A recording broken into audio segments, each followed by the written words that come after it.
balik lagi ke pembahasan kita yang sebelumnya yang tadi disampaikan bahwa kita meyakini bahwa Al-Quran itu adalah datang dari Allah Subhanahu wa taala, bukan buatannya Nabi Muhammad, bukan gitu kan ya. Tapi Allah yang menurunkan Al-Quran itu. Nah, konsekuensinya, nih konsekuensi ketika kita beriman kepada Al-Quran, maka apapun yang disampaikan oleh Al-Quran, informasi apapun yang disampaikan di dalam Al-Quran, bahkan sesuatu yang kita tidak masuk akal, ya harus kita yakini. Karena kenapa? Karena kita meyakini bahwa Al-Quran itu datang dari Allah. Ya, masuk ke akal kan datang dari Allah ketika memang tidak ada manusia yang bisa membuat semisal Al-Quran, maka kita yakin dari Allah, maka otomatis isinya apapun berupa apakah itu sejarah, apakah itu tentang masa yang akan datang, hari kiamat, mandi akhirat, itu harus kita yakini gitu kan ya. Nah, maka dijelaskanlah kepada kita gitu kan ya. Makanya kan apa tujuan dari penciptaan manusia itu, ya Allah tuliskan di dalam Al-Qur'an, wa ma khalaqtul jinna wal insa illa liya'budun. Tidaklah aku ciptakan jin dan manusia melainkan untuk beribadah kepadaku gitu kan ya. Nah, ibadah ini nanti dijabarkan lagi lebih luas lagi oleh para ulama gitu kan ya. Di Al-Qur'an, di hadis dan seterusnya gitu kan ya. Nah, ini ya. Nah, ini penting gitu kan ya. Nah, saya ingin bagaimana para sahabat itu sangat kuat keimanannya kepada Allah Subhanahu wa taala gitu kan ya. Karena orang beriman itu pasti ujiannya itu banyak gitu kan ya. Nah, kita lihat para sahabat misalkan bagaimana Bilal bin Ribah ketika dia beriman kepada Allah dan Rasulnya, dia mendapatkan siksaan yang sangat berat, ya kan? Sangat berat. Kemudian disiksa di padang pasir, ditindih oleh batu, dipecut lah istilahnya ya, dan segala macam siksaan itu kan ya.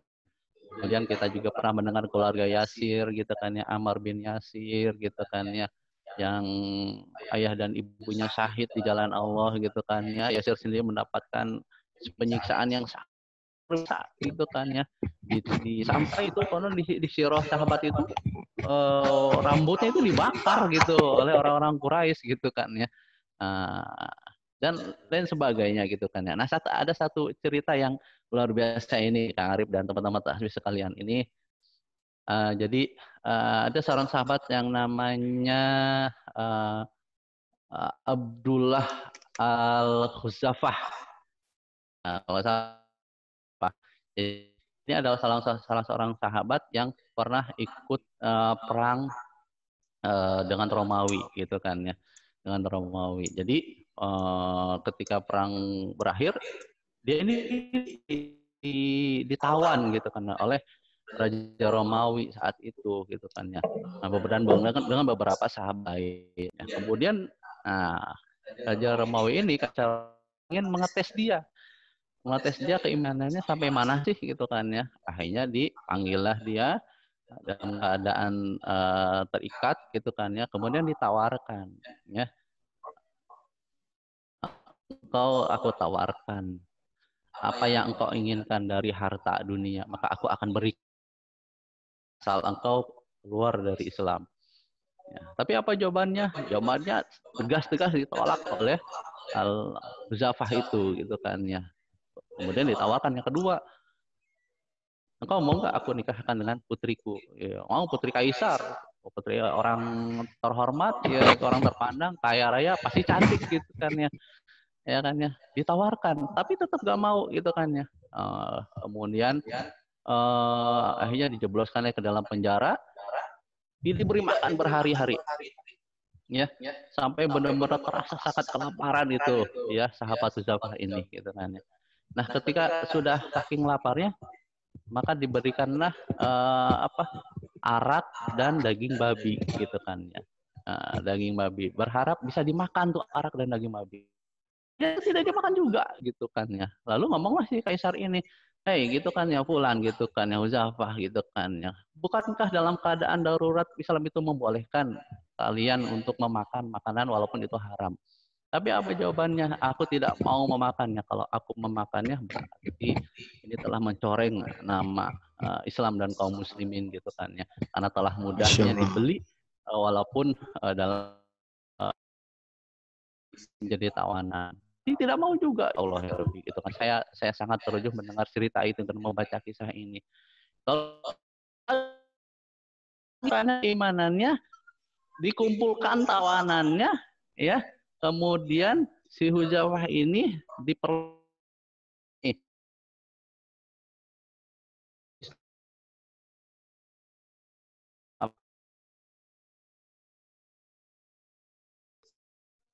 itu air panas yang sedang bergejolak. Kemudian tawanan kaum muslimin yang lain itu disuruh nyebur air panas tersebut gitu kan ya. Jadi si Huzafah ini berharap Kaisar berubah nih gitu kan ya, berharap untuk dibebaskan dengan cara apa? Dia keluar dari Islam gitu kan ya. Terus ketika sahabat ini Huzaifa malah menangis gitu kan ya. Ditanyalah oleh Kaisar Roma itu, Raja Roma, kenapa kau menangis? Apakah kau merasa takut? Jawab Huzaifa gimana? Jawabannya adalah aku iri terhadap mereka yang telah masuk ke dalam air tersebut karena mereka telah mendapatkan janji Allah menjadi syuhada. Sedangkan aku belum tentu seperti mereka gitu kan ya. Jadi luar biasa ya. Nah, akhirnya apa? Akhirnya tidak disiksa lagi Huzaifa, malah diminta akan dibebaskan ya, dan sebelum dibebaskan diminta untuk Huzaifa mengecup keningnya raja gitu kan ya. Iya, lalu pulanglah ke Madinah gitu kan ya. Pulang ke Madinah akhirnya diceritakanlah kepada Khalifah Umar bin Khattab saat itu gitu kan ya. Maka Umar bin Khattab pun akhirnya mencium keningnya Huzaifa gitu kan. Jadi luar biasa ya. Jadi digoda dengan apapun kalau sudah keimanannya masuk ke dalam dan dia itu tidak akan bergeming gitu kan. Ya kan ya. Nah, ya ini godaan orang beriman itu seperti itu gitu kan ya. Di harta bisa tahta deh. Tiga ta itu kan wanita gitu kan ya. Nah, inilah pentingnya kita punya keimanan di kondisi sekarang ini gitu kan. Jangan sampai keimanan kita ini terbeli dengan dunia yang tidak seberapa gitu kan ya. Nah, maka penting kita terus mengkaji agar keimanan kita ini tetap terjaga. Begitu Kang Arif ya. Nah, Syukran Ustadz Wahyu, Masya Allah, begitu mendalam ya ketika diceritakan kisah sahabat Huzaifah, bahkan dalam satu riwayat yang lain Khalifah Umar memerintahkan kepada kaum muslimin saat itu untuk beramai-ramai mencium kening Huzaifah satu persatu. Luar biasa saking penghargaan yang diberikan oleh pemimpin saat itu Umar bin Khattab radhiyallahu anhu kepada sahabat yang mau berjuang di jalan Allah. Nah, bagaimana hari ini? Itu menjadi sebuah refleksi dan saya seperti tertembak gitu ya. Saya itu belum tentu saya juga bisa demikian, bahkan jauh lah ya. Tapi mudah-mudahan ya seenggaknya kita berusaha memiliki keimanan yang teguh ya, seperti yang kita bahas pada kesempatan kali ini. Baik, masih ada waktu, mungkin ada pertanyaan lagi nih, Satu Wahyu, boleh ya? Nah, tadi yang sudah dibahas juga kisahnya, terus bagaimana juga di saat Rasul SAW menghadapi pandemi, dan juga bagaimana ketika kita membahas tentang caranya mendapatkan keimanan yang kokoh, yang teguh gitu ya. Nah, mulai dari sini mungkin kita berangkat ke pertanyaan bagaimana sih kiat-kiatnya gitu agar kita istiqomah supaya memiliki keimanan yang teguh gitu. Mangga Ustaz Wahyu silakan. Iya. Baik, teman-teman semua, sahabat tasbih semuanya, ya tadi ya. Kalau di Al-Quran itu, apakah kita akan dibiarkan beriman tanpa diberikan cobaan? Pasti kita akan senantiasa diberikan cobaan. Setiap manusia akan diberikan cobaannya masing-masing gitu kan ya. Nah, itu ujian keimanan kita gitu kan. Nah, ujian keimanan ini itu adalah apa ya, cara Allah untuk menaikkan derajat kita, gitu kan ya. Nah ini penting gitu kan ya. Jangan sampai kita kena masalah, langsung putus asa gitu kan ya. Langsung waduh gitu kan ya, mundur gitu kan ya.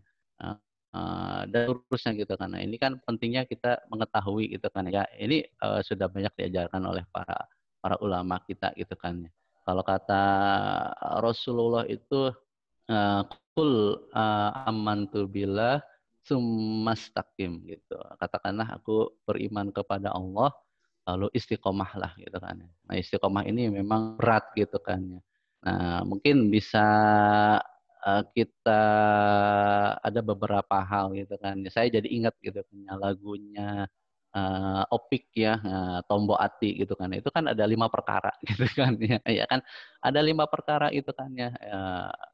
Kita sholat gitu kan ya, bersodakoh gitu kan ya. Dan yang penting adalah berkumpul dengan orang-orang yang beriman gitu kan ya. Nah ini ya, karena kita ini kan manusia ini kan bersosialisasi gitu kan ya, berinteraksi gitu kan ya.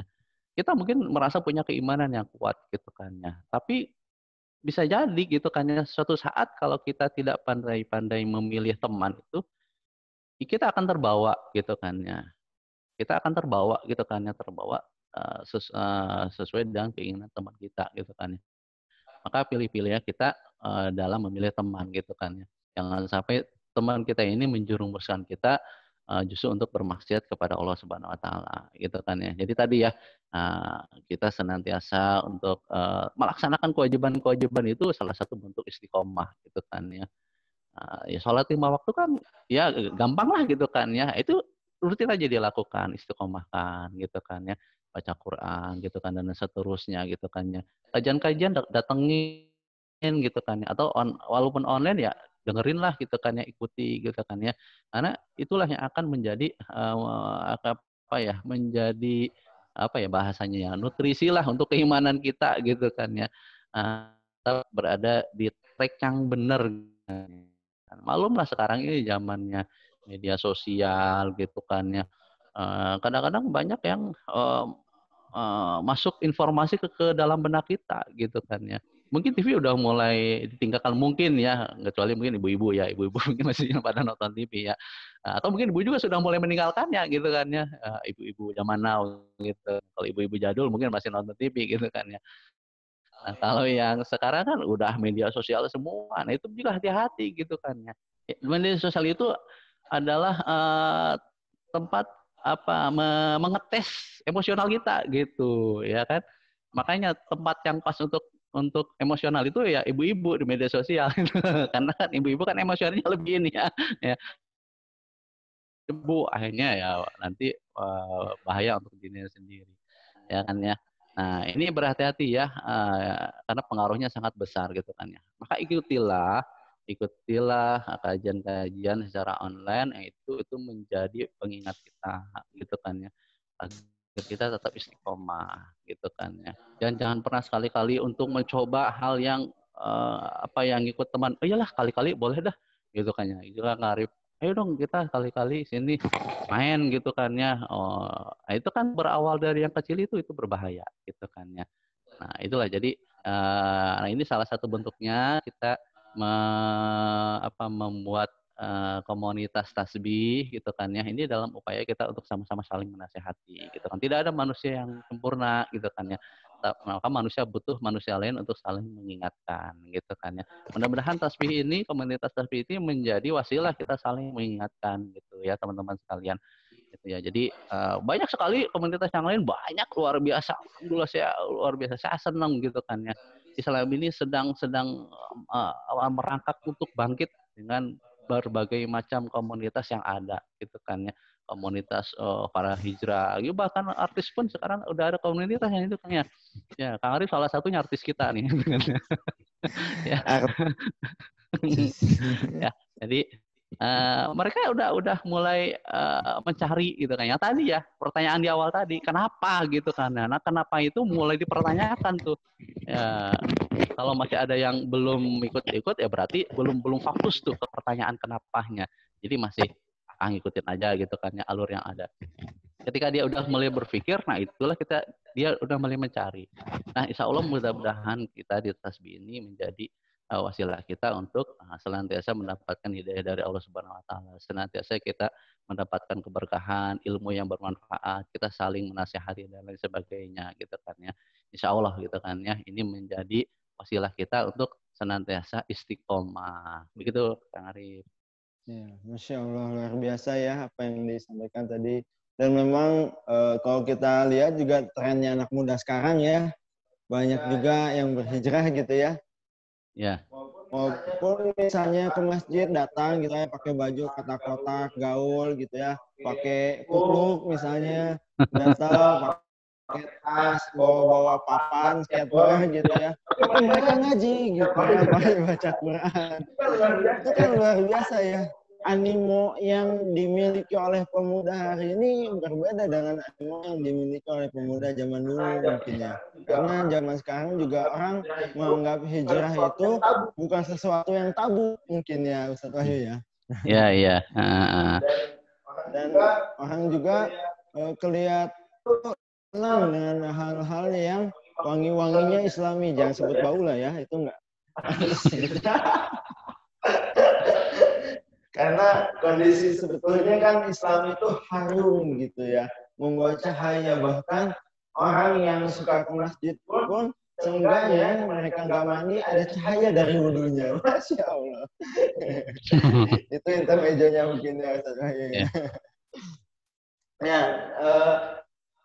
masih ada waktu nih mungkin satu pertanyaan lagi dari saya pribadi mungkin ya. Nah, tadi juga ya kiat-kiatnya bagaimana istiqomah, bagaimana mendapatkan imannya. Lalu terkait dengan tema hari ini nih, bagaimana apa namanya capaian tertinggi dalam keimanan seseorang ketika dia sudah memiliki iman yang teguh gitu. Itu mungkin Ustaz Wahyu mangga. Iya. Ya pastinya yang paling banyak diuji keimanan itu ada para nabi gitu kan ya pastinya.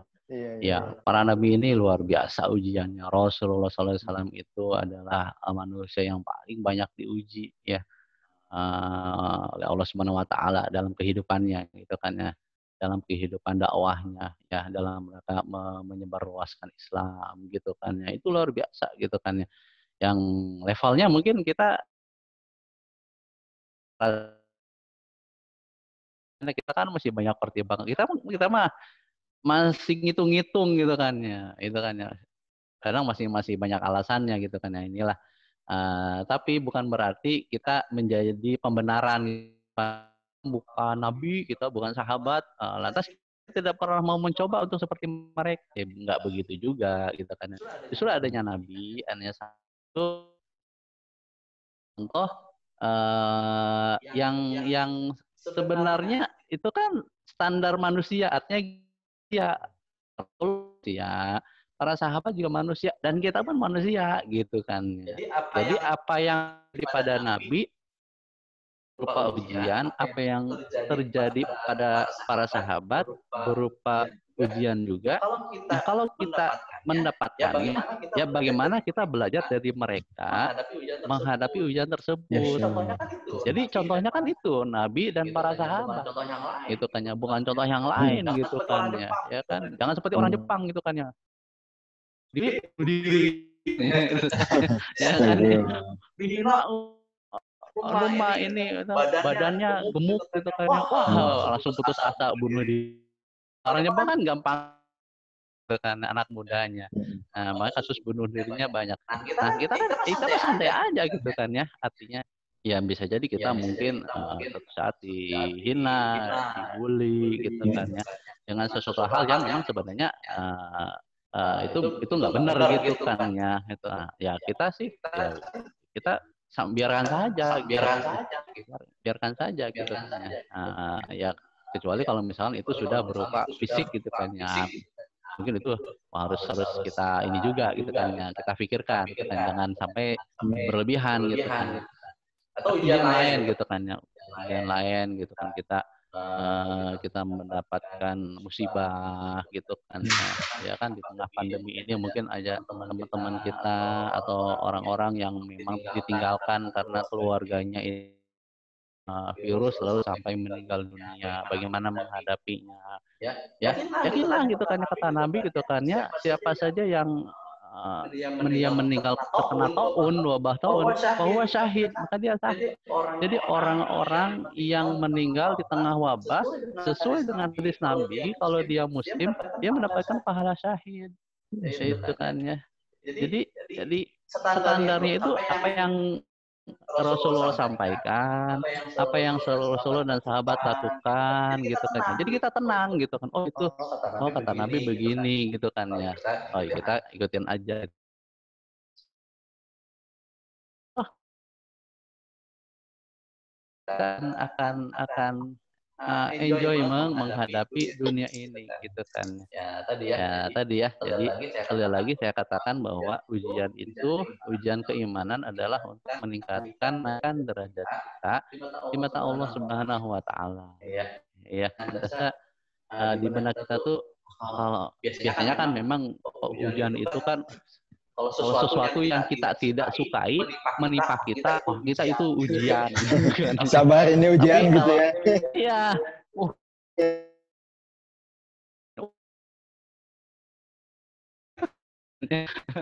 Enggak ya. Jadi udah terima apa adanya gitu kan ya. Terima apa adanya. Jangan sampai kita udah buka kita seperti ini, oh ini nggak enak nih, hidungnya kurang panjang nih. Oh, itu telinganya nih pengen bulat gitu. Ya, terus juga yang sayang adalah kasih sayang Allah kepada kita, ya kan ya, kita kan seolah-olah kita itu sujon gitu kan, oh ini Allah nggak sayang sama kita gitu kan, enggak gitu kan ya.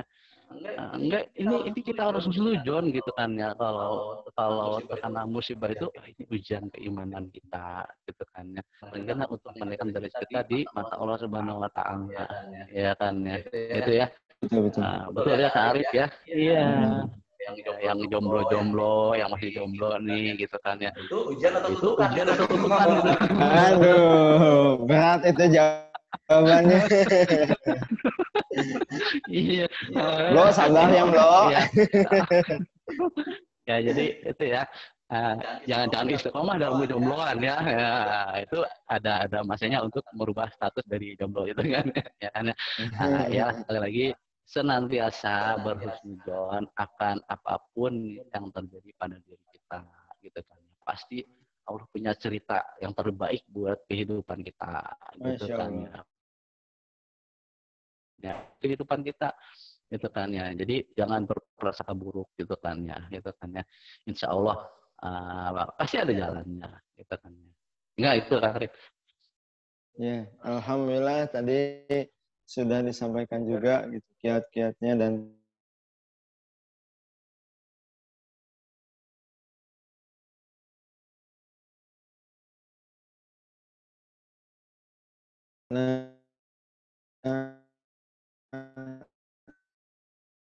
seharusnya kita menanya dan tanya jawab ya Ustaz Wahyu ya. Ya, alhamdulillah, mangga dipersilahkan ke pertama yang di YouTube channel Tasbih Kafah 1453 bisa disampaikan pertanyaan melalui chat atau boleh berbicara langsung dengan kita bergabung. Dipersilahkan. Enggak?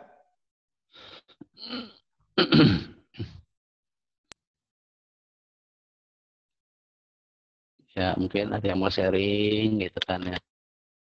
Kan. Atau mau chat, oh ada chat kayaknya. Iya. Chat Arif. Sambil nunggu mungkin ya Ustadz Wahyu ya yang chat ya. Tadi disampaikan gitu, kita jangan sampai mencontoh yang lain gitu selain daripada contoh yang disampaikan oleh para sahabat ataupun yang digambarkan oleh dalam kisah ataupun sejarah Islam. Nah, bagaimana mungkin Ustadz Wahyu memberikan gambaran sampai di mana sih batasan kita boleh menggunakan hal-hal di luar Islam atau yang menjadi koridor tertentu lah gitu dalam kita memahami pemikiran di luar Islam. Karena kan banyak ya, bahkan orang komunis malah menjadikan agama itu sebagai candu, dia bilang gitu. Itu kan berbahaya gitu. Kalau kita mau jujur ya, sampai segitunya gitu orang berpikir bahwa menistakan agama sampai wah di luar nalar lah gitu. Kalau menurut mereka ya nalar mereka kayak gitu ya mungkin ya Ustaz ya. Enggak Ustaz? Sambil nunggu yang di chat nih yang lain nih. Ya. Jadi begini ya teman-teman sekalian, sahabat tasbih semuanya, ketika kita memiliki keimanan, ya berusaha untuk istiqomah, itu berarti insya Allah kita berada di jalan yang benar. Ya, yakin berada di jalan yang benar. Setelah tadi kita terjawab alasan tadi, reason why tadi, kenapa tadi terjawab, kenapa Allah, kenapa Nabi Muhammad, kenapa Al-Quran, gitu kan. Itu kan menjadi jalan kita, gitu kan, jalan yang benar, gitu kan ya. Nah, cuma memang ya bahwa al-haq itu pasti ada lawannya gitu ya. Jadi apa lawannya al-haq itu? Apa Karib lawannya? Al-batil gitu. Jadi benar, iya benar itu lawannya salah gitu. Ya kan? Pasti ada orang-orang pada orang lain menyebarkan kepada orang lain ya, atau dia menyiksa orang yang benar. Itu kan di bahasa saya nih. Jadi kenapa kok diturunkan para nabi dan rasul? Kenapa? Karena manusia itu kan butuh petunjuk gitu kan ya. Ketika dia tadi berpikir Allah Subhanahu wa taala menciptakan dia manusia, kemudian dia yakin bahwa Allah itu bukan hanya menciptakan, tapi juga mengatur urusan manusia. Tapi siapa nih yang ngaturnya gitu kan ya? Ini panduannya apa gitu kan? Kan bagi keimanan itu bertanya gitu kan ya. Tadi ya, mana nih gitu kan ya buku untuk kita bisa menjalani kehidupan sesuai dengan aturan pencipta. Lalu siapa contohnya gitu kan ya? Ya kan harus perlu contoh dong gitu kan ya. Kalau nggak ada contoh bagaimana menjalani kehidupannya gitu kan ya. Karena Allah menciptakan manusia, maka Allah turunkan tunjuk utusannya pun dari manusia pasti. Itu kan ya. Nggak mungkin misalkan kita makhluk manusia, terus Allah turunkan utusannya dari makhluk jin misalkan. Nggak mungkin gitu kan ya. Betul. Atau Allah turunkan utusannya dari binatang gitu kan ya. Lebih gak mungkin lagi gitu kan ya. Pasti Allah turunkan utusan itu dari kalangan manusia itu sendiri. Dan manusia yang Allah utus itu akan kitab suci. Dengan kitab suci itulah kita menjalankan kehidupan kita. Nah, orang-orang yang memang tidak suka atau orang yang tidak beriman gitu kan ya. Ini kan al-haq dan batil gitu kan. Al-haq ada orang-orangnya, al-batil ada orang-orangnya. Yang al-haq ini juga dia istiqomah, yang al-batil juga istiqomah gitu kan ya. Ya, cuma ini kan berseteru gitu ya kan. Pertarungan al-haq dan batil berseteru. Itu sudah sunatullah. Semenjak dulu anaknya Nabi Adam ya, Qabil dan Habil ini kan bersaudara gitu kan ya. Tapi karena si Qabil ini dia tidak suka terhadap Habil, maka dibunuhlah si Habil ini. Ya, itulah pertarungan hak dan yang batil pertama kali di dunia di kalangan manusia terjadi adalah dibunuhnya Habil oleh saudara sendiri kafir. Karena bisikan syaitan ya Ustaz ya. Nah, itu. Nauzubillah min dzalik. Nah, syaitan itu ada hal lain gitu kan ya. Oh iya, Pembisik baik. gitu kan ya, pembisik dari makhluk lain gitu kan ya. Ya kan? Ya berupa tadi iblis gitu kan ya, dan konco-konconya. Nah, konco-konconya itu bisa memang masih berbentuk mereka jin juga, atau tadi berbentuk manusia juga yang tadi dia pro terhadap kebatilan gitu kan ya. Baik, Nah, baik. itu. Ustaz Wahyu, Nah, ini alhamdulillah nih sudah ada oh, ada. pertanyaan yang masuk. Alhamdulillah. Ya, izin membacakan ya Ustaz Wahyu ya. Enggak. Baik, ini ada pertanyaan dari saudara Angga. Pertanyaan enggak, Restu Bagus Mirangga. Ustaz, izin bertanya. Untuk keimanan seorang muslim itu ada tingkat-tingkatannya enggak? Misal keimanan tingkat 1, 2, 3 dan seterusnya. Berikutnya ada enggak tadi hal-hal yang sebetulnya tidak kita sadari namun merusak keimanan kita. Syukron Ustaz. Baik. Syukron juga kepada penanya saudara Angga Restu Bagus Mirangga. Angga Restu Bagus, ya. Keimanan seorang baik, langsung ya. Keimanan seorang muslim itu ada tingkatan-tingkatannya, tidak semisal tingkat 1, 2, 3 dan seterusnya. Wah, kayak sekolahan nih, dan 1. Yang tadi ya, yang begini Kang Angga ya, Kang Angga ya. Tadi saya sudah singgung bahwa tingkatan yang paling tinggi itu para nabi, para rasul itu kan ya. Nah, untuk kita manusia sekarang ini, kalau saya sih melihatnya memang agak sulit gitu kan yang ngukurnya gitu kan ya. Ngukurnya karena masing-masing Allah berikan ujian yang berbeda gitu kan ya.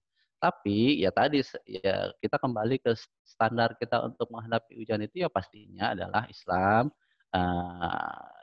dengan Rasulullah sebagai contohnya atau para sahabat itu gitu kan ya. Jadi misalkan Kang Wahyu dengan Kang Arif, kelasnya beda nggak sih ini keimanannya? Susah gitu kan ya ngukurnya.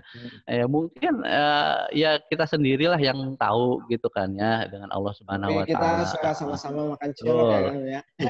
Cuman memang zohir yang kelihatan gitu. Yang kelihatan itu ya kita bisa ukur gitu kan ya. Ya, yang di lain selain itu kita nggak bisa gitu kan ya. Tapi zohirnya itu adalah bentuk implementasi dari diri kita gitu kan ya, keimanan kita gitu kan ya kan kita bisa lihat ya kan seseorang itu dia sholatnya rajin, baca Quran rajin, itu kan standar-standar yang memang itu kita lihat dia itu menjalankan agamanya dengan baik gitu kan ya, dia tidak melakukan hal buruk gitu kan ya, tidak bermaksiat gitu kan ya, paling itu saja kita melihat zohirnya gitu kan ya. Nah, untuk menilai, antum ini keimanan gini gitu, nah itu kan ya, kita belum bisa, kecuali memang kalau memang dia zohirnya melakukan maksiat gitu kan ya. Misalnya dia mencuri, ya kemudian dia berzina gitu kan, terbukti korupsi dan sebagainya, itu kan zohirnya ketahuan gitu kan ya, berarti ketikatnya keimanannya seperti itu gitu kan ya. Ya karena kan kalau tidak, jadi tidak mungkin orang itu bermaksiat kalau keimanannya masih ada gitu ya kan. Jadi ketika dia bermaksiat imannya lagi hilang gitu kan ya. Nah, itu kan iman itu lagi naik dan turun, kadang naik kadang turun gitu kan ya, Nah, jadi Kang Angga dan juga teman-teman tasbih semuanya ya, paling tidak kita melaksanakan kewajiban apa yang menjadi kewajiban kita sebagai seorang muslim, melaksanakan itu ditambah amalan-amalan nafilah lainnya ya. Kita tidak bisa menilai orang lain gitu karena paling kita melihat secara zohirnya saja, itu pun kita pun tidak bisa menilai antara si A dan si B gitu kan ya. Kita kan nggak tahu apakah dia mungkin punya amalan yang lainnya yang mungkin lebih dari orang lain gitu kan ya kan, kita pun tidak tahu gitu kan kejelekan diri kita kan ya kan, mungkin Allah Subhanahu Wa Taala menutupi aib kita gitu kan ya, kita nggak tahu gitu kan aib orang ini seperti apa dan seterusnya, ya sudahlah zohirnya saja kita lihat gitu kan, dan kita konsentrasi terhadap diri kita, ya kan, konsentrasi terhadap diri kita, jangan lihat orang lain gitu kan ya. Lihat orang lain itu dalam rangka kita menilai kita, oh dia udah bagus nih ibadahnya gitu kan ya. Saya pengen bisa. Nah gitu cara berpikirnya ya. Jangan malah kita nggak suka gitu kan ya. Tapi ketika orang lain kalau menurut pandangan kita, oh dia lebih bagus dari saya nih, gimana nih caranya supaya saya bisa ikut seperti dia. Misalkan baca Qurannya udah bagus nih, saya ingin lah gitu kan ya belajar supaya saya bisa. Nah gitu cara berpikirnya gitu kan ya. Karena orang, Lomba-lomba dalam kebaikan ya iya Ustaz ya. betul gitu kan ya. Tadi ya, Masya jangan jangan Allah. jangan jangan jangan ada pikiran negatif gitu kan ya, gitu kan ya. Oh bahasa medsos tuh nyinyir gitu kan ya. Nyinyir. Netizen galak. Iya kan, iya kan. Oh nyinyir, bangsa nyinyir itu kan ya, ya kan. Nah ini bahaya kalau bagi kita, kita senang melihat orang lain itu level keimanannya itu lebih misalkan dari kita kalau kita memandang. Nah, bagaimana caranya? Ya kita bisa meminta kiat-kiat kepada dia, bisa diajarkan kepada dia dan seterusnya gitu kan ya. Pastilah gitu kan ya para ustadz kita, para ulama kita gitu kan ya yang memang secara johirnya gitu kan ya ibadahnya bagus gitu kan ya, kalau dia bicara tuh enak menasehati kita, itu kita yakin dia lebih dari kita gitu kan ya, makanya kita ambil ilmu dari dia gitu kan ya dan seterusnya gitu kan ya. Kemudian yang selanjutnya tadi apa Kang? Setelah tingkatan bagaimana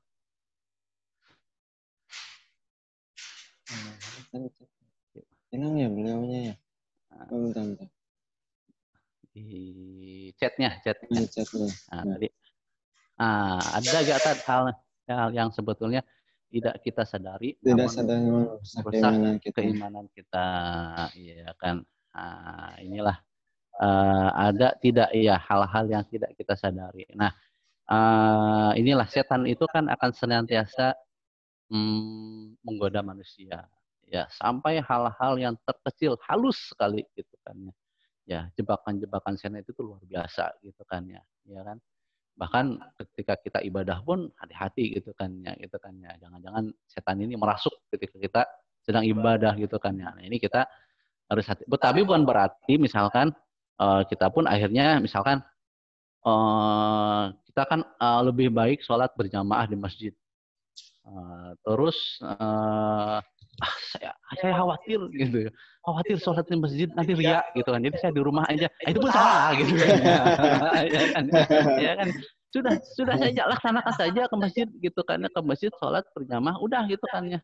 Nah, tinggal kita menata hati, bahasanya menata hati ya, menata hati kita gitu kan ya. Allah, mudah-mudahan amal ibadah kita ikhlas ya Allah gitu kan ya kan.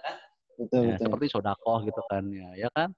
Nah, Kang Arif 100.000, misalkan Kang apa yang B 200.000, hamba Allah 1 juta, Masya tapi dia Allah. ngomong pas datang, itu hamba Allah kan saya gitu kan, nah, itu bahaya juga gitu kan, tidak ditulis tapi dia ngomong gitu kan ya, ya kan, nah itu ya. Jadi ya sedekah itu boleh tersembunyi, boleh terang-terangan, boleh gitu kan ya. Ya kan kalau amalnya memang harus kelihatan ke masjid gitu kan. Ya kita kan ke masjid kan jalan gitu kan ya. Jalan masa kita harus nutup gitu kan ya gitu kan ya. Kan nggak mungkin ya. Jalan ke masjid sedekah, kalau ada keropak atau apa masukin. Kalau tersembunyi boleh juga gitu kan ya. Nah, tinggal kita berdoa kepada Allah, mudah-mudahan amal kita ikhlas ya Allah gitu, minta gitu kan ya. Ya, gitu ya. Jadi memang jangan sampai justru ingin tidak ketahuan ibadah, justru itu adalah perangkap setan juga gitu. Ya kan, ya bahaya juga. Bahaya. Ya kan, senantiasalah berdoa kepada Allah, amal ibadah kita ikhlas gitu kan ya Allah gitu kan ya. Ya kan ya, kalau ada hal yang sudah merusak hati, istighfar gitu kan ya. Ya kan ya. Termasuk mungkin misalnya menghindarkan diri dari lalainya hati mungkin saja supaya hidayah itu bisa masuk ya. Iya gitu kan ya. Ya tadi ya, saya tadi senantiasa mendengarkan ceramah-ceramah, kajian-kajian gitu kan ya. Dengarkan itu gitu kan ya. Itu yang kalau kita sering mendengarkan tausiah dari para guru kita gitu kan ya. Itu kita berharap ya Allah biar hati kita ini lembut gitu kan ya. Biar hati kita ini nggak keras gitu kan. Kan ada orang yang bisa tahu tuh hese gitu kan. Bisa tahu ini susah gitu kan. Ini susah gitu kan. Nah, kita berusaha ya Allah lembutkan hati-hati kita dengan kita mendengarkan ceramah ini gitu kan ya. Biar mudah hidayah Allah turun gitu kan ya. Hidayah itu kan dicari gitu kan ya. Iya kan ya, bukan ada sendirinya gitu kan ya. Ada mungkin tapi itu kan alokasi sedikit jalan. Nah, itu. Nanti kita suruh nyari gitu kan ya. Dipercik-percikan mungkin Ya, Ustaz ya. misalkan saya mimpi, misalkan saya mungkin ada cerita para mualaf, saya mimpi ke sholat di Mekah, Mukarramah gitu kan. Nah, itu Allah kasih sedikit tuh. Nah, setelah itu dia berpikir, kenapa ya gitu saya mimpi gitu ya gitu kan ya. Oh, mungkin kita harus belajar gitu. Mungkin saya harus belajar Islam gitu kan. Nah, itu jadi Allah kasih gitu kan ya. Nah, kalau sudah dikasih macam-macam petunjuk tetap tidak mau juga, ya udah itu kan berarti dia tidak mau meneruskan jalan dia untuk mendapatkan hidayahnya Allah gitu. Baik, baik. Ustaz, Mungkin izin nih ada pertanyaan lagi saya bacakan Ustaz ya.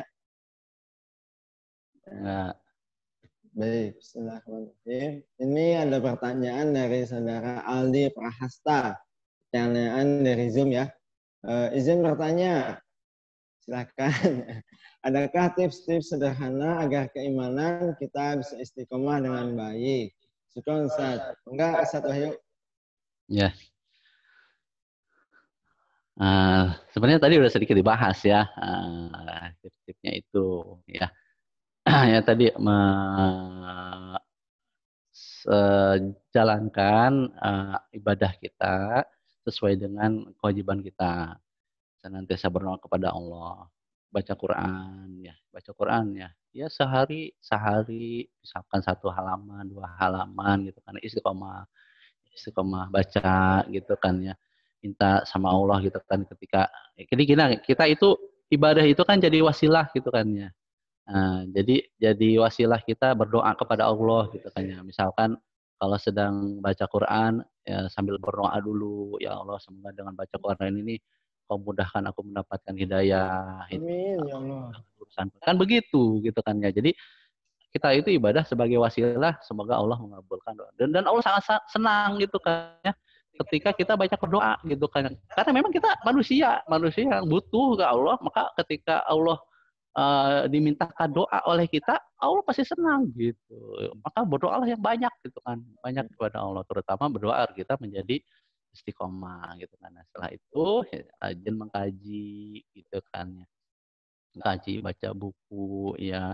Ya sekarang kan ya kalau misalkan buku belum banyak gitu kan ya, bisa ada tulisan-tulisan banyak tulisan para ustadz di internet gitu kan ya, sekali waktu silaturahim ikut kajian gitu kan. Nah, itu cara-cara kita untuk kiat-kiat untuk bisa istiqomah gitu kan ya. Tadi ya cari teman yang memang akan mengajak kita kepada jalan yang benar gitu kan ya. Apa tidak boleh berteman dengan yang lain gitu kan? Enggak, bukan begitu. Kita harus ngukur nih, ngukur diri kita. Ya, kita nih, wah itu ada anak-anak di jalan nih, ikut gabung lah, aku mau dakwah gitu kan ya ke mereka. Ukur dulu gitu kan ya, kira-kira kuat gak gitu kan ya, gitu kan ya. Kalau ternyata kita merasa kuat, silahkan. Tapi kalau merasa, saya belum kuat nih, jangan-jangan saya ikut-ikutan mereka, jangan gitu kan ya. Ya kan, karena ya itu kalau ternyata kita bisa masuk ke komunitas mereka, komunitas tadi ya mungkin di jalanan, ya mungkin tadi anak-anak apa sih sebutnya, anak-anak alay gitu kan ya, masuk ke mereka. Kalau ada yang bisa masuk silahkan diskusi dengan mereka, ngobrol-ngobrol, dakwah gitu kan ya kan ya. Seperti pertemuan yang lalu kan, sebelum pandemik ini kita kan ngadain tasbih offline kan, ya kita kan pembicaranya Kang siapa?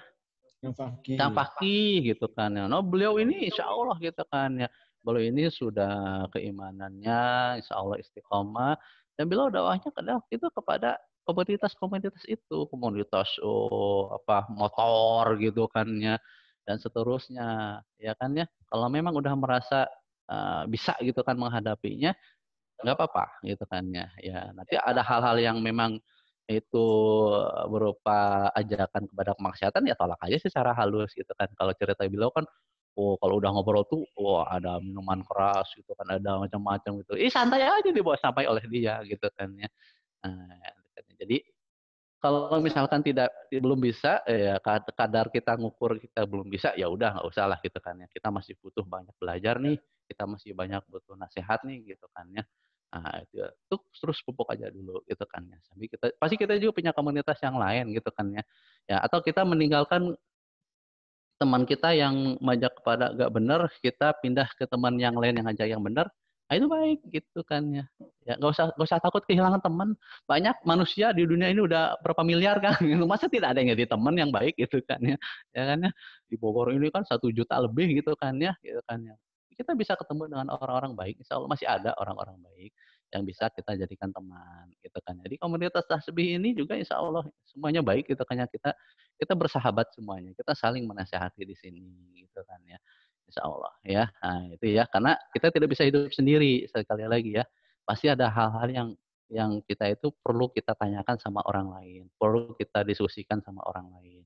Maka memang manusia adalah makhluk yang sosial, maka pasti akan butuh komunikasi, interaksi dengan manusia yang lainnya gitu kan ya.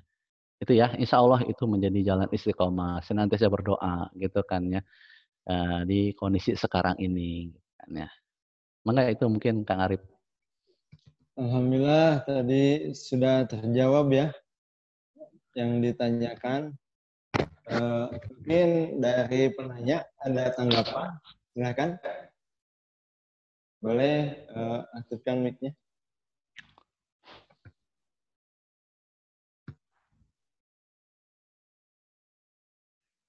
Sambil nunggu nih, setelah yuk kita ngobrol-ngobrol dulu aja ya. Kayak gini kan, kalau misalnya kita ngelihat kondisi sekarang nih, kita banyak dihadapkan pada masalah-masalah yang sebetulnya itu menguras tenaga dan energi kita. Misalnya adanya Islamofobia gitu ya, ketakutan terhadap orang memeluk Islam, atau misalnya orang mau hijrah ditakut-takutin gitu ya, atau di lain hal label-label yang sebetulnya disematkan pada orang yang ingin berubah menjadi lebih baik, padahal itu tidak sepantasnya lah gitu dilabelkan seperti itu. Bagaimana tanggapannya Ustaz? Silakan. Ya, mungkin menyambung ya tadi pembahasan sebelumnya gitu kan ya, bahwa Islam itu adalah kebenaran, maka di luar Islam itu semuanya batil gitu kan ya. Semuanya adalah salah gitu kan ya. Nah, maka ketika kebenaran ini muncul, maka orang-orang yang sebelumnya itu ia menerapkan kebatilan, apalagi mereka adalah para penguasa. Nah, ini bagi mereka kebenaran itu menjadi ancaman gitu kan ya. Jadi al-haq ini menjadi ancaman gitu kan. Sebagaimana dulu Rasulullah SAW itu melakukan dakwah di Mekah gitu kan ya. Selama 40 tahun hidup di Mekah sebelum menjadi nabi dan rasul. Rasul itu dikenal sebagai apa Kang Arif? Orang yang dipercaya, Al-Amin gitu. 40 tahun. Bayangin. Jadi 40 tahun itu Rasulullah hidup dan dicap sebagai orang yang dipercaya gitu kan ya.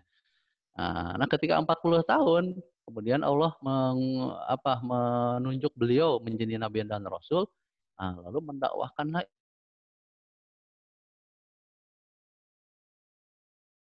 Islam. Coba bagaimana tanggapan orang Quraisy, ya kan ya? Ya, kebanyakan dari mereka, khususnya para pembesarnya, para penguasanya di sana, itu langsung menolak gitu, ya kan? Menolak apakah Lahab, Bujanda belum ada ya. Umayyah gitu kan. Ya kan ya, yang itulah konco-konconya gitu kan ya. Ya kan ya. Nah, itu mereka duluan tuh yang merasa terancam Masyarakat yang lain sebenarnya belum, tapi mereka itu yang pertama awalnya merasa terancam. Kenapa merasa terancam? Karena mereka itu penguasa, karena mereka itu adalah para pejabat, mereka itu para pemuka, orang-orang kaya, orang-orang bisnis yang telah melakukan selama ini kegiatan mereka di sana, lalu Mekah ya, Ustaz ya. datang aliran baru gitu, ajaran baru, agama baru gitu, Yang menantang ya kan? pemahaman nenek moyang mereka, Ustaz Iya. ya. Jadi gini, mereka itu bukan hanya sekedar menyembah berhala, tapi penyembahan berhala itu jadi bisnis gitu. Ya kan? Jadi usaha ladang mereka, hidup mereka tuh di situ. Nah, itulah mereka terancam gitu kan ya. Nah, makanya mereka itu apa ya, menghalang-halangi gitu kan ya, bahkan menyiksa orang-orang yang masuk Islam gitu kan ya. Nah, yang menjadi korbannya memang rata-rata adalah para sahabat yang memang secara serata di masyarakatnya itu mereka orang-orang miskin, para budak seperti Bilal, Ammar, kemudian dan saya, mereka itu memang itu menjadi sasaran gitu kan, karena mereka kan nggak punya kuasa, nggak punya apa-apa gitu kan ya. Tapi yang level-level yang memang sudah orang kaya, jadi mereka beriman, tapi memang mereka dipandang juga seperti Abu Bakar As-Siddiq. Itu kan tidak di inilah sama orang-orang Quraisy gitu kan ya. Nah, ini adalah perseteruan. Nah, ini akan berlangsung terus sampai hari kiamat gitu. Termasuk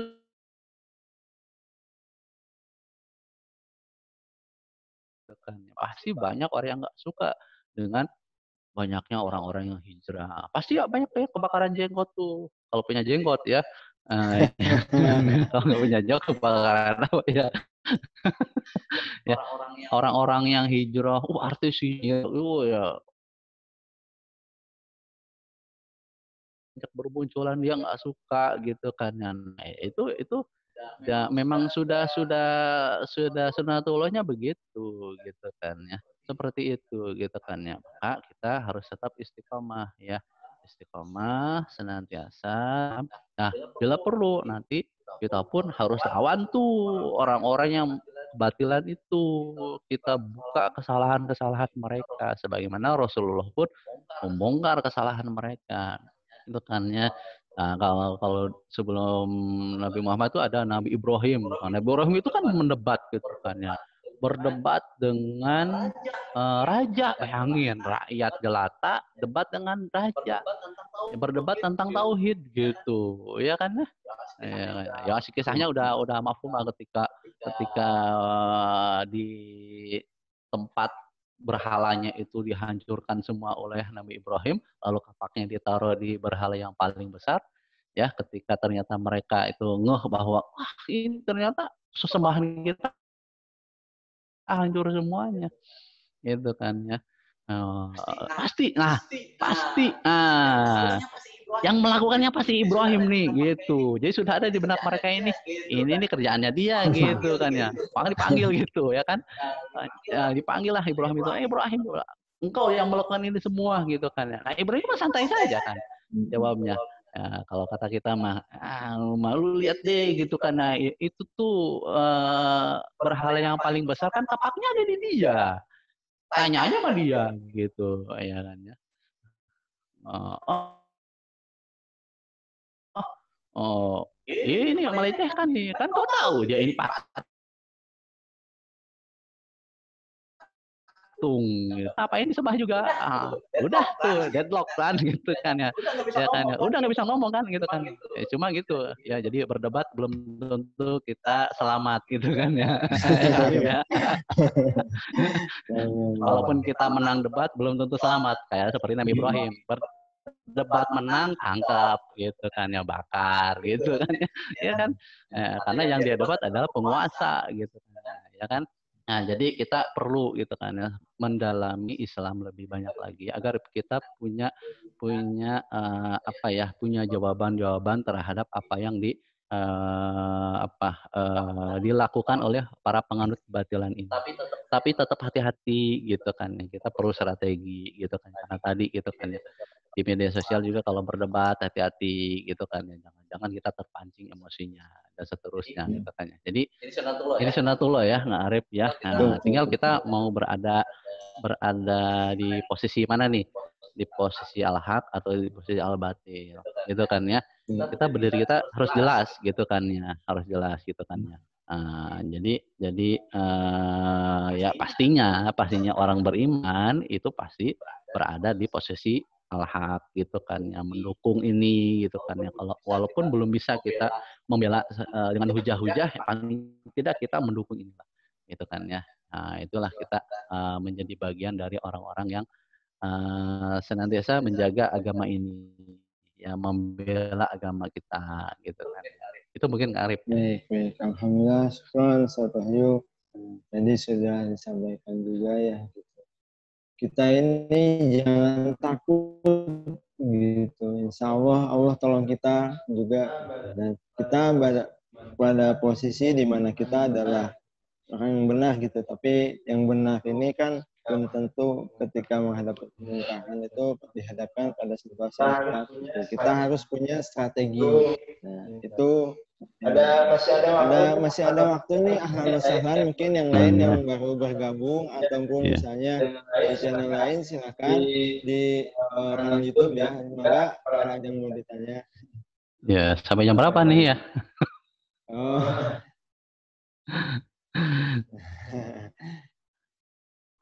Baik, kalau silakan. Tidak ada yang ditanyain, masih ada waktu sekitar 5 menit kali ya.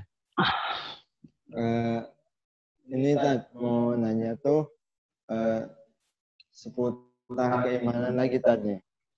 Bagaimana agar kita merasakan nikmatnya iman ya gitu, supaya doa kita juga terkabul gitu. Dalam konteks memiliki iman yang teguh. Itu mungkin satu.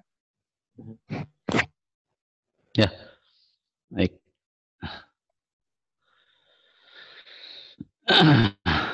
Apa tadi? Saya lupa. Jadi dalam konteks kita memiliki keimanan yang teguh gitu, bagaimana caranya agar kita yakin doa-doa kita itu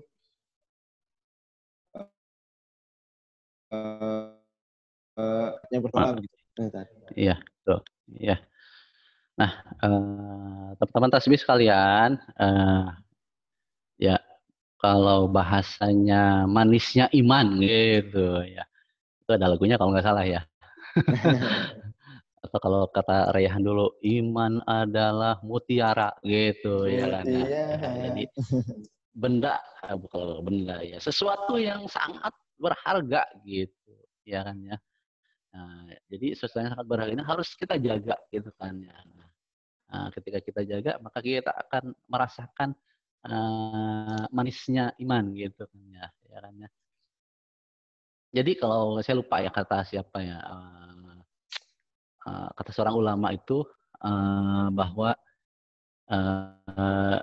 surga dunia itu adalah ketika kita istiqomah di jalan Islam dan merasakan manisnya iman. Itulah surga dunia. Itu ya. Kalau tidak salah Imam Ibnu Taimiyah gitu kan ya. Jadi Imam Ibnu Taimiyah itu mengatakan bahwa surganya dunia itu adalah ketika kita istiqomah di jalan Islam. Nah, itulah kita mendapatkan manisnya iman. Nah, kalau seorang manusia belum merasakan nikmatnya surga dunia dengan istiqomah di jalan Islam itu, maka dia belum tentu akan merasakan nikmatnya surga yang sebenarnya gitu, ya kan ya. Ini kata-kata yang luar biasa nih. Saya dapat clue-nya tuh, ya Allah gitu kan, Imam Utamanya. Kalau itu salah ya, nanti kita cek lagi. Jadi surga dunia itu bukan harta banyak dan seterusnya gitu kan ya, atau kita punya jabatan dan seterusnya. Tapi ketika kita istiqomah, itulah surga dunia kita. Umat Islam, orang beriman itu surga dunia adalah kita punya keimanan, itu surga kita gitu ya. Nggak ada yang lain, nggak bisa dibeli. Sebagaimana tadi sahabat Abdullah Al-Huzafah tadi gitu kan ya, itu nggak bisa dibeli ya itu. Bahkan Raja Romawi menawarkan, separuh kerajaanku aku kasih untuk engkau. Separuh mau separuh kerajaan Romawi, jangankan separuh, seisi dunia saja, kalau ditukar dengan keimanan kita nggak bisa, gitu. Paham ya? Ya, separuh kerajaan Romawi sedikit atuh, gitu kan. Dikasih seluruh isi dunia, tapi menggadaikan keimanan kita nggak ada apa-apanya. Itu mahal makanya dapat tuh kita flow-nya bahwasanya surga dunia itu adalah keimanan kita, gitu. Ya kan ya? Keimanan kita, gitu kan. Nah, nanti itu adalah jembatan kita untuk mendapatkan surga yang sebenarnya yang akan Allah berikan kelak di akhirat. Itu ya. Jadi teman-teman ya. Ya, insya Allah ya. Tadi yang selanjutnya apa tadi, Arif? Mungkin ada yang bertanya, langsung saja saya bacakan lagi tadi, boleh ya? Ya, baik. Afwan Ustaz izin bertanya, bagaimana apabila kita melakukan maksiat terus taubat, terus maksiat lagi, terus taubat lagi, dan maksiat lagi, dan maksiat yang sama. Itu bagaimana Ustaz? Dan bagaimana caranya untuk bertaubat dan istiqomah? Ya.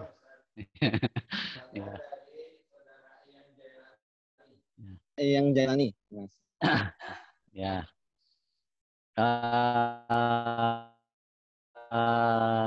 Memang ya sebagai manusia ya dipastikan kita itu akan ada jalan yang kita itu melenceng gitu kan ya. Pasti ada gitu karena kita kan bukan malaikat gitu kan ya.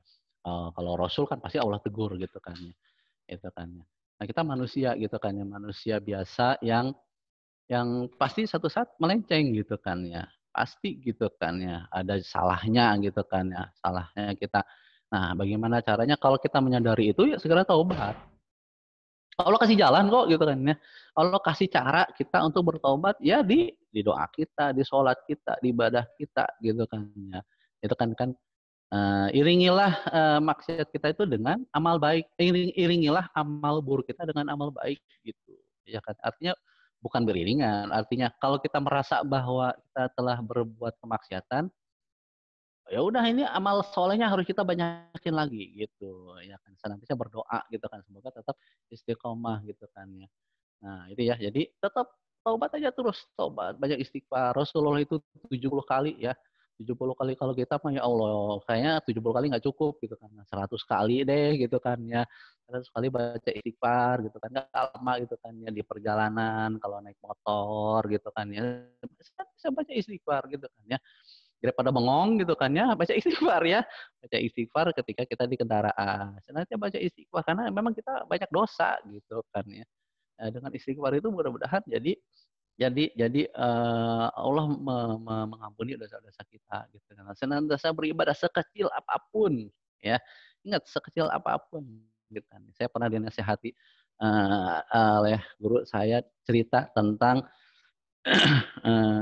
saya lupa ceritanya ya. Yang pasti beginilah, kita itu beribadah ya, mengharapkan rahmat dan ridha Allah karena kita nggak tahu amal apa yang akan membawa kita ke ampunannya Allah dan Allah akan masukkan kita ke dalam surga. Catat ya, gitu kan. Jadi beramallah ya,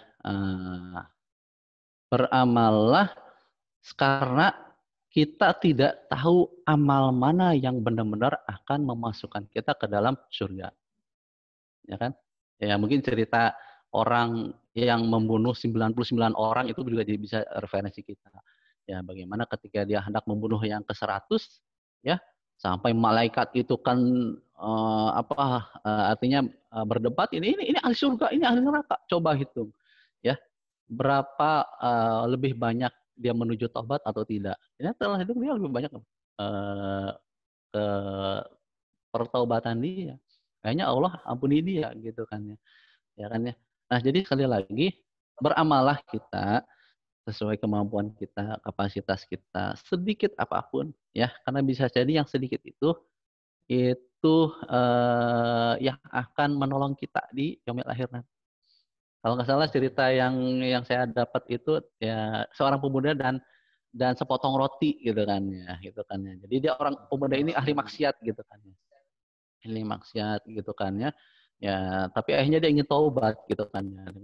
Dengan dia ingin taubat, lalu dia pernah menolong seseorang ya yang nggak kebagian jatah roti ya, lantas dia berikan roti jatah dia itu untuk orang tersebut, ya. Nah, dia memberikan roti tersebut kepada orang lain, ternyata itulah amal yang memang menjadikan dia masuk surga gitu. Padahal dia orang ahli maksiat, ya itu kan ya, itu kan maksiat gitu. Nah ini kan jadi amal apapun kita lakukan, ya kita berharap dari segala amal yang kita lakukan ini salah satunya itu mudah jadi penolong Allah terima. Katakan kita nggak tahu amal kita yang diterima oleh Allah itu yang mana, kita kan nggak tahu, ya kan ya. Siapa yang tahu sholat yang diterima sama Allah? Siapa coba? Nggak ada yang tahu. Siapa yang tahu puasanya diterima sama Allah? Nggak ada yang tahu. Siapa yang tahu sedekahnya yang diterima sama Allah? Nggak ada yang tahu. Ya kan ya, kita berharap dari segala amal selama kita hidup ini ada satu gitu kan ya, satu ya Allah yang Engkau terima dan itu menjadi jalan hamba masuk surga. Kita begitu saja. Ya makanya jangan pernah berputus asa untuk beramal. Dan berdoa gitu ya kan, mari berdoa. Syukran Tat. Alhamdulillah tadi mungkin sudah terjawab ya bagaimana yang ditanya. Insya Allah ya. Baik Tat, karena waktu juga nih sudah sampai ke penghujung acara. Alhamdulillah. Alhamdulillah. Langsung saja mungkin Tat, simpulan atau closing statement tafadhol. Ya, apa ya closing statement-nya ya. Baik. Ya. Ini aja dah ya. Saya tuh selalu ini ya, ada perkataan Imam Syafi'i. Imam Syafi'i itu suka menyebutkan kata-kata yang itu menjadi amazing, amazing gitu kan. Kadang saya tulis jadi satu saya gitu kan. Jadi satu saya. Imam Syafi'i itu luar biasa cerdas banget ya. Misalkan gini ya. Misalkan gini ya. Gini Kak Arif ya dan teman-teman tasbih ya. Wow, belum ya? Iya. Kalau engkau berharap kepada selain Allah, maka Allah akan timpakan pedihnya sebuah pengharapan. Keren nggak tuh? Ada ya. Jadi status. ya. Kalau engkau berharap kepada selain Allah, maka Allah akan timpakan kepadamu pedihnya sebuah pengharapan. Dahsyat itu kata-kata itu kan ini. Ya kan ya. Jadi kalau kita berharap kepada selain Allah, itu kan ya, maka Allah akan timpakan sakitnya punya pengharapan kepada selain Allah gitu, mengharap kepada manusia itu kan banyak sakitnya ya kan ya.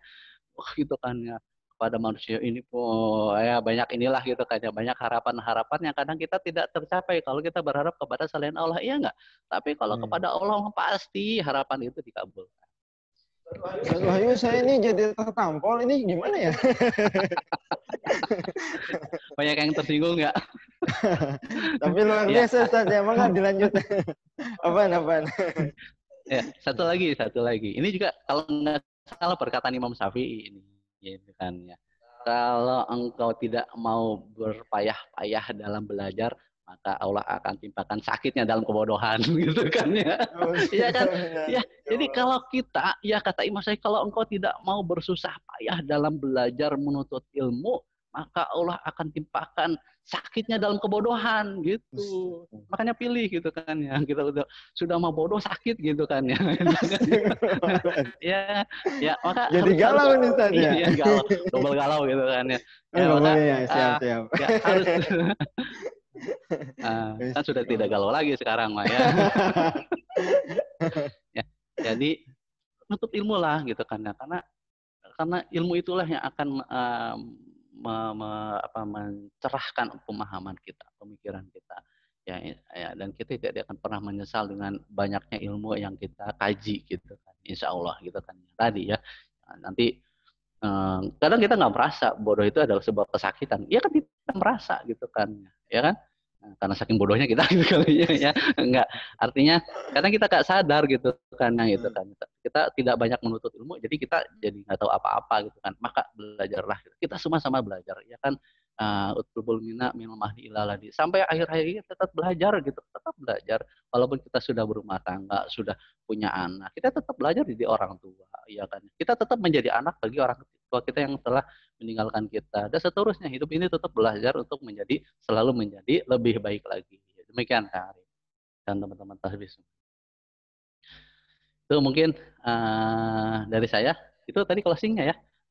Iya, betul. Ya. Baik, baik, terima kasih teman-teman sekalian. Dari saya nanti saya serahkan lagi kepada Kak Arif. Demikian sekedar berbagi saja gitu kan ya, tidak merasa menjadi orang yang paling paham ilmu, tapi sekedar berbagi. Semoga apa yang kita diskusikan pada hari ini dari pagi tadi sampai hari ini mudah-mudahan menjadi ilmu yang bermanfaat gitu kan. Amin, ya Semoga Allah. menguatkan silah ukhuwah di antara kita dan insya Allah di kesempatan lainnya yuk ajak teman-teman yang lainnya. Saya berharap kepada yang hadir di sini, ya ajak-ajak teman yang lainnya di kajian-kajian seperti ini. Gitu. Kita ramaikan kajian-kajian walaupun secara online. Insya Allah Allah beri keberkahan. Kuotanya tersedot, Allah ganti. Yakinlah Amin, ya Allah Allah. ganti kuotanya dengan yang lebih baik lagi. Insya Allah diganti, Amin, yakin. insya Allah. Ya kan? Insya Allah yakin. Karena kita manfaatkan kuota kita untuk di jalan Allah Subhanahu Wa Taala. Demikian dari saya. Mohon maaf atas segala kekurangannya. Bila taufiq wal hidayah. Wallahu bikum. Assalamualaikum warahmatullahi wabarakatuh. Waalaikumsalam warahmatullahi wabarakatuh. Alhamdulillah, syukur, jazakallahu khairan katsiran kepada pemateri yang sudah memaparkan. Saya pribadi Arif Muhammad Rahman sebagai host dan juga para kru yang bertugas. Mohon maaf apabila terdapat kata-kata yang menyinggung ataupun kata-kata yang kurang berkenan, baik itu dari pola tingkah maupun pola perbuatan maupun pola ucap juga ya. Hidayah hanya milik Allah. Kita tutup dengan doa kafaratul majelis. Subhanakallahumma wa bihamdika asyhadu an la ilaha illa anta astaghfiruka wa atubu ilaik. Kebenaran datangnya dari Allah, kesalahan datang dari saya pribadi dan godaan dari syaitan yang terkutuk. Billahi sabil haq. Wassalamualaikum warahmatullahi wabarakatuh.